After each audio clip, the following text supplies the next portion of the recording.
వైసీపీని ముఖ్య నేతలు పార్టీ వీడుతున్నారు. మాజీ డిప్యూటీ సీఎం ఆళ్ల నాని పార్టీకి రాజీనామా చేశారు. ఈ మేరకు తన రాజీనామా లేఖను వైఎస్ జగన్ కు పంపారు. ప్రస్తుతం తాను నిర్వహిస్తున్న ఏలూరు అసెంబ్లీ నియోజకవర్గం ఇన్ఛార్జ్, ఏలూరు జిల్లా పార్టీ అధ్యక్ష పదవులకు కూడా రాజీనామా చేశారు. అన్ని పార్టీ పదవులకు రాజీనామా చేస్తున్నట్లు ఆయన తెలిపారు.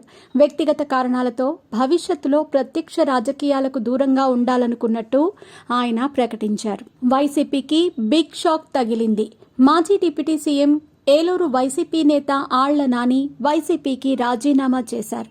ఆళ్ల నాని తొలి నుంచి జగన్ కు మద్దతుదారుడిగా ఉన్నారు. జగన్ కాంగ్రెస్ వీడి వైసీపీ ఏర్పాటు సమయం నుంచి జగన్తోనే కొనసాగుతున్నారు.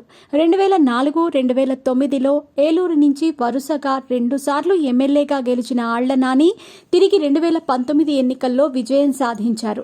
జగన్ ప్రభుత్వంలో ఉప ముఖ్యమంత్రి హోదాలో వైద్య ఆరోగ్య శాఖ పర్యవేక్షించారు. కరోనా సమయంలో కీలక బాధ్యతలు నిర్వహించారు. తాజా ఎన్నికలకు ముందే ఆళ్ల నాని రాజకీయాలకు రిటైర్మెంట్ ప్రకటించాలని భావించారు. ఇదే విషయం జగన్తో చర్చించారు. అయితే ఈ ఎన్నికల వరకు పోటీ చేయాలని అప్పట్లోనే జగన్ సూచించారు.